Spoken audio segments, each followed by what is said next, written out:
Morning, guys. I hope you're all doing well today. 1 Peter 3:13 and 14. Who is there to harm you if you prove zealous for what is good? But even if you should suffer for the sake of righteousness, you are blessed. I'll be honest, it's been a long week for me. Long hours at work, um, struggles. Judy, of course, as you know, earlier this week, had a mishap with the car, and I think it's affected her physically as well. Her whiplash and things seems to be worse. She's having a hard time turning her head.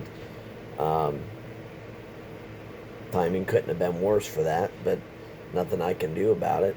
And but God is still moving to bless. I'm convinced of it. But doing the right thing. Doing the right thing is always up to one person, you. And the only person we control is us. That's something I've been thinking about a lot lately. I look at our society and the arguments, especially in the political realm. We're trying to control everything. We're trying to control the narrative so that the candidate we want, we can justify that they should be the president, But God does not want that for us. These cell groups, the way they're talked about, at least by the church leadership, is that they're supposed to be leader groups. They're supposed to be developing leaders, right? It's part of the LEAD plan, developing leaders. And leaders need to lead with their soul. And when I say they lead with their soul, as we've been talking with Watchman Nee, this is a soul that's influenced by Christ. Our soul, in many ways, is the epicenter of our morality, integrity, humility, and servanthood. That is kind of the core of us that drives us. It sets us apart as faith-based people. And in our soul, we need to seek to have the character of Christ. It's a good question to ask. Who are you when no one is looking? What's going on with you when nobody sees you?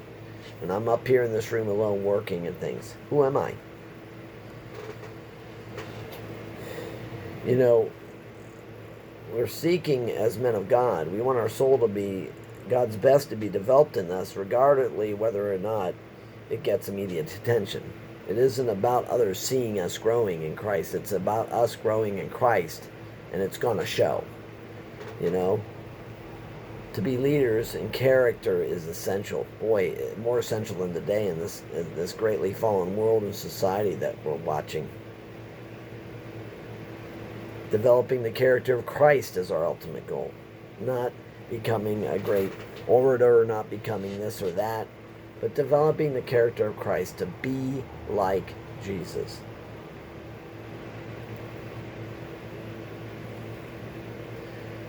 We're each leading people one way or another. We have families, or whenever we have influence. We have a sphere of influence. And Ralph Naber in his cell group movement call it the oikos, right? The people we're influencing. Well, the people we influence or those we lead should see God consistently in us. The way of Christ is countercultural. We need to be men who live, love, joy, peace, patience, kindness, goodness, faithfulness, gentleness, and self-control. When we live that way, it gets attention. I know many times I've been approached by people saying, "What is it with you? Why are you so different?" What a great opportunity to share Christ, isn't it?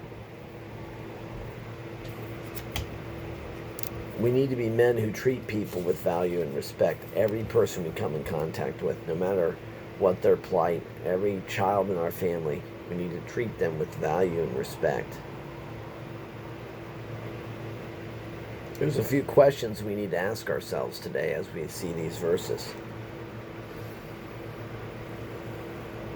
Do your actions support your belief system? Are you really living what you believe, brothers? How much is your faith involved in your work?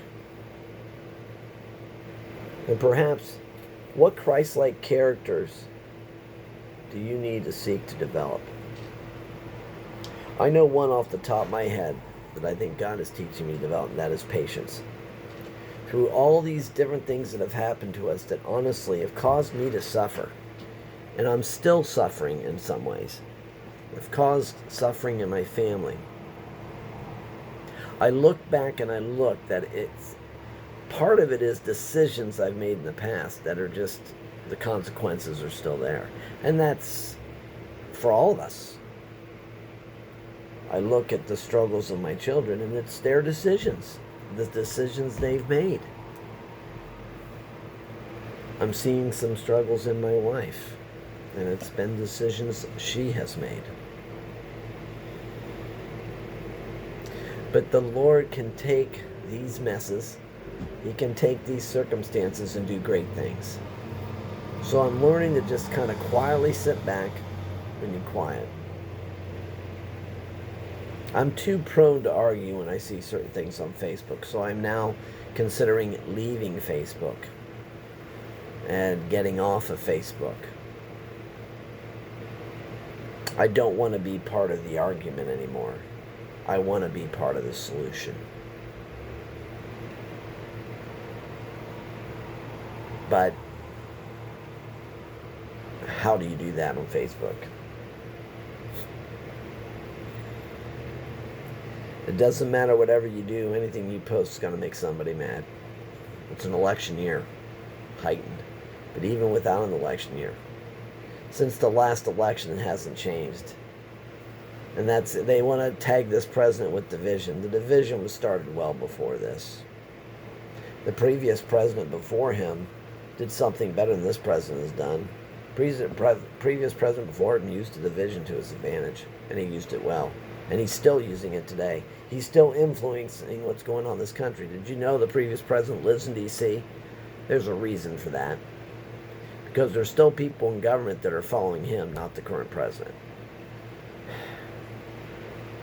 That is a tragedy.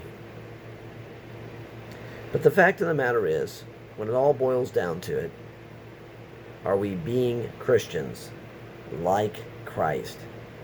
I'm greatly challenged by that today. I'm going to do a lot of thinking about that as I'm helping the remote control challenged. Is my belief system there? Now, I got this all from a devotional day. This isn't all originally my thoughts. I'm just being brave enough to share them. But 1 Peter 3:13-14. Who is there to harm you if you prove zealous for what is good? But even if you should suffer for the sake of righteousness, you are blessed. As it does go on to say, and do not fear their intimidation, and do not be troubled, but sanctify Christ as Lord in your hearts, always being ready to make a defense to everyone who asks you to give an account for the hope that is in you, yet with gentleness and reverence. And keep a good conscience, so that in the thing which you are slandered, those who revile your good behavior in Christ will be put to shame. So perhaps we need to expand that. 1 Peter 3:13-16. It's an excellent discussion, isn't it? So, those are thoughts for today. I hope they encourage you. I hope they lift you. I hope they challenge you to remember God's doing a good work in you. And each one of you are growing, whether you believe it or not, whether you notice it or not. But challenge yourself. Ask God today, am I going the right way? Am I paying attention to what you have for me? God bless you, and I'll be looking forward to seeing you guys Sunday.